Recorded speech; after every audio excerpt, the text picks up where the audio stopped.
আসসালামু আলাইকুম। ক্লাস 6-এর প্রিয় শিক্ষার্থীবৃন্দ, তোমাদেরকে লার্নিং উইথ এ প্রিয়ার আজকের আয়োজনে স্বাগত জানাচ্ছি। আমরা আজকে আলোচনা করব তোমাদের ইউনিট 9 থেকে, এবং এই ইউনিটের নাম হচ্ছে পোলাইটনেস বা ভদ্রতা। তো আমরা প্রথমে 9.1-এ চলে যাচ্ছি, এবং এখানে একটা ইনস্ট্রাকশন দেওয়া আছে তোমাদের জন্য, এবং সেই ইনস্ট্রাকশনটা আমরা আগে বোঝার চেষ্টা করব। In groups, talk about a situation where you asked for help from your teacher, friend or a senior.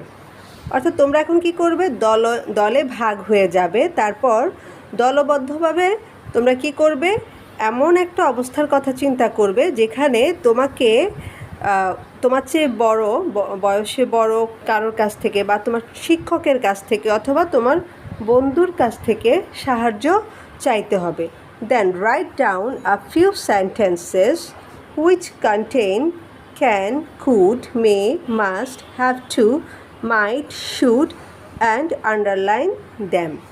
তারপর কি করবে, কিছু বাক্য লিখবে যেগুলোতে হচ্ছে এই যে can, could, may, must, have to, might, should এই শব্দগুলা থাকবে।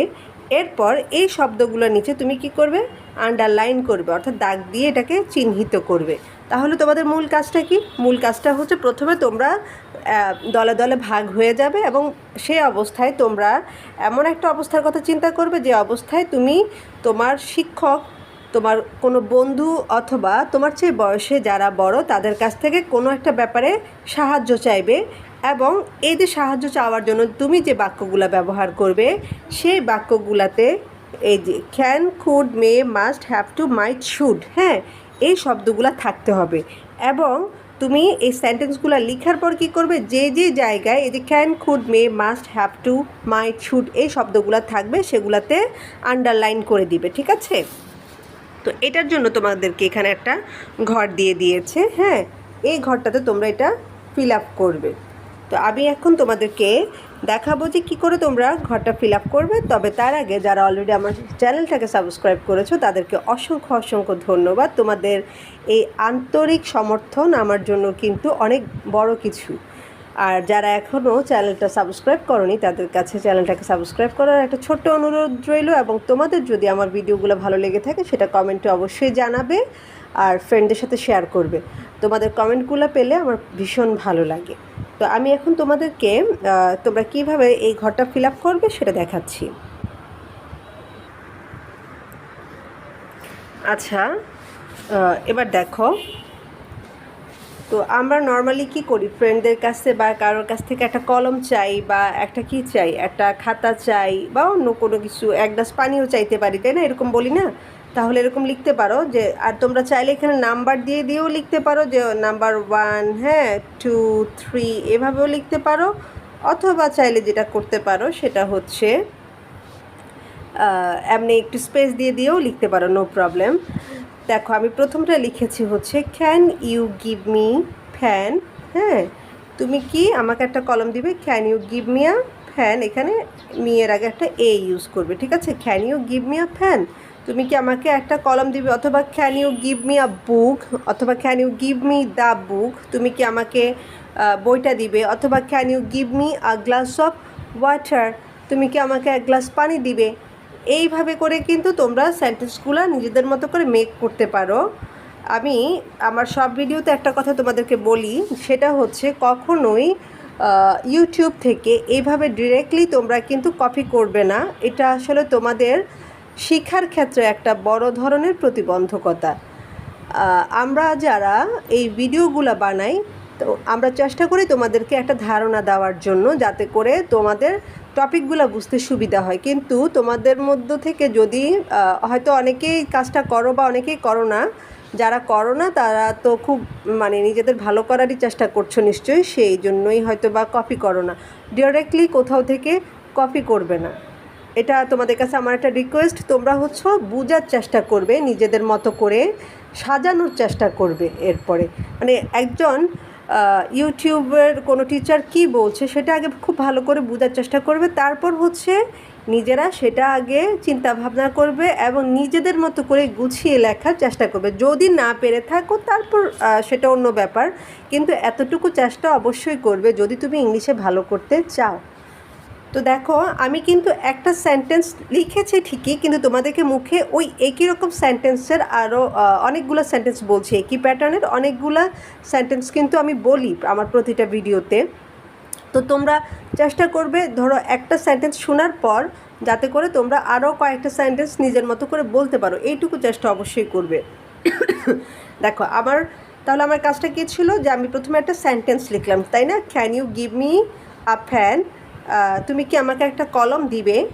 তারপর এখানে ক্যানের নিচে এভাবে করে একটা আন্ডারলাইন করবে। এখন can you give me a ফ্যানের সাথে তুমি আরও কি ইউজ করতে পারো, এখানে মি এর পরে একটা এ হবে। Can you give me a glass of water, can you give me the book, তারপর can you give me an eraser, can you give me the sharpener, অথবা can you give me a sharpener. এইভাবে করে কিন্তু তোমরা আরও অনেক sentence তৈরি করতে পারো। আচ্ছা, এরপর দেখো আমি 2 নম্বরে কী লিখেছি। 2 নম্বরে যেটা লিখেছি, কুড ইউ হেল্প মি, তুমি কি আমাকে সাহায্য করবে? আচ্ছা, বা আপনি কি আমাকে সাহায্য করবেন? এখানে কুড়ের নিচে কী করবে, একটা আন্ডারলাইন করবে, ঠিক আছে? তারপর দেখো এইভাবে আরও বলতে পারো, could you go with me, তুমি কি আমার সাথে যাবে, এরকমও বলতে পারো, তাই না? এরপর দেখো 3 নম্বরে লিখেছি হচ্ছে may I come in sir, আমি কি ভিতরে আসতে পারি স্যার? তো এখন এইভাবে তুমি বলতে পারো কি, may I come in madam, অথবা তোমার মা একটা রুমে কাজ করছে, তুমি মায়ের রুমে ঢুকতেও একটা পারমিশন নিয়ে ঢুকলে, সেভাবেও কিন্তু তোমরা লিখতে পারো, ঠিক আছে? আমরা নর্মালি টিচারদের সাথে এরকম বলি বাসায়, যদিও এতটা আমরা ভদ্রতা দেখাই না, তাই না? তো দেখো এখন মেয়ের নিচে একটা আন্ডারলাইন করবে, যে may I come in sir অথবা may I come in ma'am, আমি কি ভিতরে আসতে পারি? এরপর দেখো ইট মাইট রেইন টুডে, আজকে কি হতে পারে, বৃষ্টি হতে পারে। এখন মাইটের নিচে একটা আন্ডারলাইন করবে। এরপর দেখো আই হ্যাভ টু গো নাও, আমার এখন যেতে হবে, আই হ্যাভ টু গো নাও। এখন হ্যাভ টু এর নিচে একটা আন্ডারলাইন করবে, যে আমার এখন যেতে হবে, বা I have to do the work, আমার কাজটা করতে হবে, এরকমও লিখতে পারো। এরপর দেখো এরপর কি লিখেছি, you should complete your homework, এখানে শুডের নিচে আন্ডারলাইন করবে, তোমার উচিত তোমার বাড়ির কাজটা সম্পূর্ণ করা বা শেষ করা। বা এরকম বলতে পারো যে you should not go there, তোমার সেখানে যাওয়া উচিত না, বা you should do the work, তোমার কাজটা করা উচিত। অথবা লিখতে পারো you should not do the work, তোমার কাজটা করা উচিত নয়। অথবা you should not bully others, তোমার অন্যদেরকে কী করা উচিত না, বুলি করা উচিত না, এরকম করে লিখতে পারো। এরপর দেখো লাস্ট ওয়ান কি লিখলাম আমি, আই মাস্ট ডু ইট, আমি অবশ্যই এটা করব। এখন মাস্টের নিচে তুমি আন্ডারলাইন করবে, হ্যাঁ। আই মাস্ট গো দেয়ার, আমি অবশ্যই সেখানে যাব। I must meet with him, হ্যাঁ আমি তার সাথে অবশ্যই দেখা করব বা সাক্ষাৎ করব। তো এইভাবে করে কিন্তু তোমরা তোমাদের নিজেদের মতো করে জিনিসটাকে সাজিয়ে নিতে পারো। আজকের ভিডিওতে আমি 9.1-এর এটুকু অংশ নিয়ে আলোচনা করলাম, এবং পরবর্তী ভিডিওতে আমি তোমাদের 9.1-এর দ্বিতীয় যে অংশটা রয়েছে, এখানে যে কোশ্চেনগুলো রয়েছে এগুলোর সমাধান দিয়ে দিব। তো খুব শীঘ্রই হাজির হচ্ছে নতুন কোনো ভিডিও নিয়ে। সেই পর্যন্ত তোমরা প্রত্যেকে ভালো থাকো, সুস্থ থাকো এবং আনন্দে থাকো। আল্লাহ হাফেজ।